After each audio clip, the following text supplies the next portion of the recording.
কেউ বলেন যে ইমামের পিছনে সূরা ফাতিহা পড়া আবশ্যক, আবার কেউ বলেন যে হারাম। এই ব্যাপারে সঠিক মত কোনটি এবং ইমামের পিছনে মুক্তাদি সূরা ফাতিহার সাথে অন্য সূরা পড়াবে কিনা? একটা দরকারি প্রশ্ন ভাই। হুজুরদের এত মত, আপনাদের অবস্থা কেরাসি, ঠিক না ঠিক? একেবারে আপনাদের মনের মতো প্রশ্ন আসছে।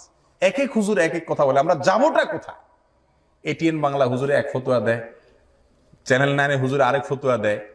কালকে সকাল 10টা 20-এ আমি বৈশাখী টিভিতে আমার লাইভ প্রশ্ন উত্তর আছে, টেলিফোন করবে পাবলিক, আমরা উত্তর দেব। একই সময় চ্যানেল আইতেও আছে, চ্যানেল আইয়ের হুজুর আরেক উত্তর দিবে, আমি বৈশাখী টিভিতে আরেক উত্তর দিব, আর টিভিতে আমি আরেক উত্তর দিই। এখন এই যে হুজুরদের এক একজন, টিভির হুজুর না, শুধু মসজিদের হুজুরদের মধ্যে এখন কি মানে মতপার্থক্য আছে না নেই?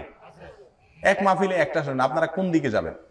এই জন্য অনেকে রাগ করে বলে মৌলবীরা এত মত করে, এদের জ্বালায় দেশে থাকাই দায় হয়ে গেছে। এখন হুজুরা এক একজন এক এক কথা বলে, দোয়াল্লিন না জোয়াল্লিন কয় নামাজই পড়ি না।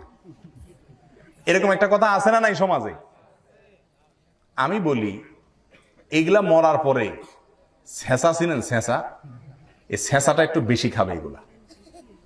কেন বেশি খাবে জানেন?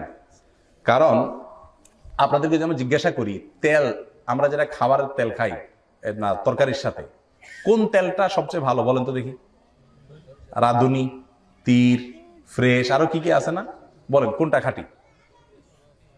হ্যাঁ, একজন বলে রূপচাঁদা, আরেকজন বলে ফ্রেশ। এটা জীবনে কোনোদিন একমত হওয়া সম্ভব? কিয়ামত পর্যন্ত কোনোদিন একমত হওয়া সম্ভব? সম্ভব না। কেন? কারণ যিনি বলতেছেন ফ্রেশ, উনি ফ্রেশ খাইয়া দেখছে ওনার পেটে বুটবাট ফুটপাট হয় না। যিনি রূপচাঁদা খাইছে উনি অনেকগুলা খাইয়া টাইয়া রূপচাঁদা এসে ঠেকছে না, ওনার কাছে ওইটা স্যুট হয়েছে, ভালো লাগছে, ঠিক না ভাই? ঠিক। কোন তেলটা ভালো আপনারা কিন্তু, আচ্ছা কোন তেল কোম্পানি তার বোতলের গায়ে লেখে 99% পিওর? দেখছেন আজ পর্যন্ত এরকম কোন তেল? কি লেখে? 100% পিওর। একটা কোম্পানিও ভুলেও লেখে না যে আমারটাতে ভাই ভেজাল 1% আছে, কেউ লেখে? সবাই লেখে আমারটা 100%। এখন আপনারা কি বলেন যে আমি যাবো কই? রূপচাঁদা লাগবে আমারটা 100%, ফ্রেশ লাগবে আমারটা 100%, একজনকে আমারটা 100%, আমরা যাবো কিন্তু তেলই খাবো না। রাগ করে তেল খাওয়া ছেড়ে দিছি। এরকম কোন পাবলিক পাইছেন আজ পর্যন্ত? একজনও পাইছেন? তো কি করে?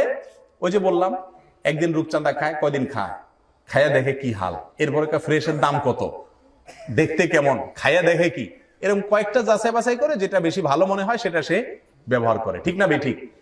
দুনিয়ার বেলাটা খুব ভালো বুঝি আলহামদুলিল্লাহ, ওয়াজ নসিহত করা লাগে না। দিনের ব্যাপারে এত ওয়াজ করার পরও সোজাকরণ যায় না, এরপরে হুজুররা এত মত কেন? আরে ভাই হুজুরদের মত কেমন পর্যন্ত থাকবে? এর ভিতরে কোনটা বেশি সঠিক সেটা জানা, যাচাই করা, নিজের বিবেককে খরচ করার দায়িত্ব আপনাদের। চ্যানেলটি সাবস্ক্রাইব করে আপনিও আল্লাহর দ্বীন প্রচারে সাহায্য করতে পারেন।